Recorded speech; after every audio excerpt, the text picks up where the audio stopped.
Hey, 6-8, happy Friday. Hope you have had a great week. You're getting ready to go into your weekend and just kind of conquer that weekend for the purpose of building God's kingdom. Remember, what we're talking about is truth that we're applying to our lives from Sunday. It's not enough to just come to church on Sunday and hear something. We actually have to apply that teaching to our Monday, Tuesday, Wednesday, Thursday, Friday, and Saturday. And so we're looking at this passage from a different point of view today. Let's get into it. 1 John chapter 3, verse 16. By this we know love, that he laid down his life for us, and we ought to lay down our lives for the brothers. But if anyone has the world's goods and sees his brother in need, yet closes his heart against him, how does God's love abide in him? Little children, let us not love in word or talk, but in deed and in truth. By this we shall know that we are of the truth, and reassure our heart before him. For whenever our heart condemns us, God is greater than our heart, and he knows everything. Beloved, if our heart does not condemn us, we have confidence before God, and whatever we ask, we receive from him, because we keep his commandments and do what pleases him. And this is his commandment, that we believe in the name of his Son, Jesus Christ, and love one another, just as he commanded us. Whoever keeps his commandments abides in God, and God in him. And by this we know that he abides in us, by the Spirit whom he has given us. And I just want to talk about how we live this out in our world for just a minute. Again, just a brief minute. But I think, in the season that we're in, I don't know if you know this, but there's a lot of news and stuff going on about the election that's coming up.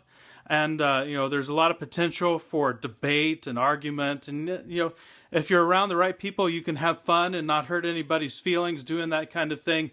But you've also probably noticed some people around you who have a tendency to just kind of get too political too quick, and it's starting to cost you a little bit in that relationship. So like, you don't want to be around this person as much, especially if you disagree with them.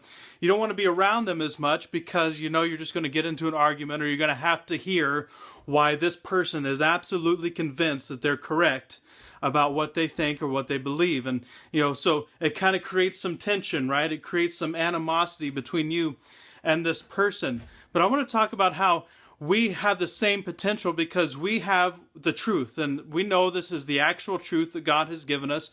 We believe in the truth. We believe in what God has taught us to be the truth, and we've actually believed to a point where we're reorienting our lives around this truth. But there are those around us who don't believe the truth the same way we believe the truth. And we have the potential to come across in the same way to them as those who kind of come across to us in a very almost offensive, undelightful way when they're talking to us about politics. We know the truth, and we can kind of come at these people and say, this is the truth. You really ought to believe the truth. But what we're going to do if we do that, if we just try to hammer and pound what we think the truth is into the minds of these people who don't yet believe, we are going to, in essence, start to close off their minds to actually hearing the truth. Now, don't hear me wrong. I'm not saying we should lie. I'm not saying that we should shrink back from the truth. I'm not saying we should try to hide the truth. I'm not saying we should try to hide the lives that we lead as Christians. In fact, I would argue just the opposite. But what I'm saying is, we don't go at it and just try to cram it down their throats if we can. Just, come on, take it, get it in there. If you don't believe it yet, you will eventually. Just let me cram a little harder. That's not the approach we need to take. We need to take the approach of letting our lives speak, letting the gospel of our life speak, and then when we have the opportunity to share the words behind it. And if we do this when we are out in the world, when we're out in my world, when we're out in the marketplace, when we're out working out at the gym, or we're walking down the street, or we're playing at the park, or wherever it is that we're doing this, if we let our lives speak first, and then if we have the opportunity to speak the truth, then we will be able to win and share a lot more than if we just try to go out and cram it down people's throats. So maybe just a subtle shift in the way we approach this idea of sharing the truth with people will help us. Also, by the way, it will help you in your political discussions as well.